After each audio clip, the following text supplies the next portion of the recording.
What's up, everyone? So this is going to be a tutorial on perfect tracing. Now, what is tracing? Tracing is one of the most fundamental moves within the tutting world. Basically, when you're doing finger tutting, when you're doing king tuts, tracing is literally like 90% of tutting, and that's basically tracing around your hand and the lines around your fingers. Like basically, you see how this hand is like going like this. I am tracing alongside the sides of my fingers. So this is gonna, this is gonna be a guide on how to achieve perfect tracing, because this is gonna help you with your precision. This is gonna help you with your clarity. This is gonna make or break whether or not a show is clean, because a lot of people tend to use tracing and they don't even know it. They're doing the move, but it's like one of the most basic concepts under tutting, and this is one of those things that a lot of people rush during their shows, and so hopefully this will help you guys with your finger tuts and your tuts especially. So I'm gonna go ahead and go over like a basic grid. Let's go ahead and take this finger tutting form here. So as far as a grid for this, right, you can see your x-axis and then your y-axis here, and then your z-axis, obviously. Now when you see this hand, what I want you to think about is the grid, the x, y, and z axis, but I don't want you to just think of the grid here, because actually the grid is all over the place. The grid is not just confined to here. It's how you use the space all around you in relation to this finger, or well, this hand. That's what you have to be mindful of. So when you're looking at this form here, I'm not seeing just this. I'm seeing a line here, here, here, here, here, all the way to infinity. Same thing with this horizontal line. I'm seeing a line here, here, here, all the way to infinity that way, and all the way to infinity that way. And the lines are, the size of my finger, basically, because your fingers are going to be a guideline to the grid. How big your finger is. So imagine like if this finger was stretched all the way to infinity that way, with this crease here, with this line being the actual line of the grid, and then same thing here. So then it'd actually be like that, like that, like that. It's hard, you can visualize that around your hand, right? It takes a bit of practice and thought as you're gloving to perfectly see it and combo your way around it, but let's not really go into that. So basically what I can do to trace is I can take one of my hands going this way, right? And then I could take my hand going this way. I could take it going back and then up. It's literally finding every path of my hand that I can trace over. And here's a thought. Every finger has 5 planes, which is the right side, the left side, the top, the bottom, and this tip here. So there are 5 planes to work with for each individual finger. When you have a finger tutting form like this, then the number of planes you have to work with have basically gone to infinity, because for one, there's the grid all around you, and you have all these multiple different planes that you're working with as you're tutting. So it's knowing how to trace around and make sense. That's what's gonna separate the good finger tuts to the bad finger tuts. Now what I see a lot of people doing when they're doing their finger tuts especially is that they're skipping they're skipping a few lines because they only have the X and Y axis. Remember, they forget about the Z axis.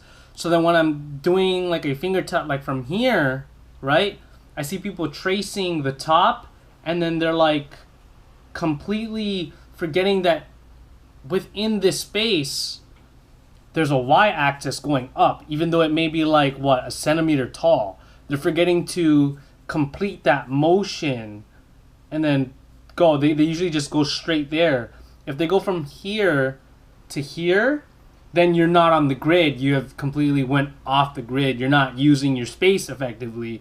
You're just rushing because it's a horizontal movement, when in actuality the movement should look like this, where they go horizontally, then they move up because there's a unit on my finger, which on this pointer finger, that has up, right? Because there's a length there. They need to go up and then on top, right? And then they can move up here to the tip and then move to the right, move down. That's perfect tracing. A lot of people are forgetting to do that extra step here. You know, when they're going here and they go down, and then like they forget that there are 5 sides to a finger. They completely forget about the z-axis, or rather, well, maybe not z-axis. They're forgetting about a-axis. Basically, they're usually using 2 only. They forget that there's 3, and you know it depends on the tut. But here's an example of like what could be considered perfect tracing. I'm not perfect at doing it. You know, sometimes I will forget. But I mean, this is just a way to get to perfection. So, like as I'm doing like a finger tut here, I have to remember that there is a space here, and then there is on my tip. There has to be a movement of literally going that little unit there. There has to be a movement there because that's a length, that's a unit there that you have to abide. You can't just go like boom, boom, and then back without tracing that unit. It wouldn't make sense. You're not on the grid. You need to stay on that grid because there's a unit there. And so, you know, it takes a lot of discipline to execute that properly. You know, tracing is a way to travel along the grid. Like if you're stuck somewhere, you can always trace and put yourself back on the grid and then continue to trace, and then you know you're back on it. It's a guideline. It's a tool for you to use to stay on the grid. A lot of times as well, I've used this term a little bit. It's called floating. This is what I see a lot of novice and mid-level glovers do. You know, a lot of pros still do this, but you're trying to reach a level of perfection when you're on the grid. So if your body moves, your grid moves. You're always going to be on the grid, but when your body moves, the whole grid is moving, which is not good. You need to stay still when you're doing your finger tuts, because this is what I'll see a lot of people do. They'll do like finger tutting, right? And then they'll like move around all the time. Like you see how like I'm moving here a lot? Like here I can be like this. See how this hand is slowly moving that way as I'm when I'm doing that. That's not good all the time. If you don't mean to do that, if there is no illusion to it, that's floating. So to fix floating when you're doing your tracing, especially, you know, your non-leading hand has to stay there in space. Like literally, you see how my hand is right here? In this space around. It shouldn't be moving. Like the act of me moving around like this, you can already see this going off the grid. Now finding that level of discipline is extremely hard and very advanced. Not even pros, a lot of pros can do it properly, to be honest.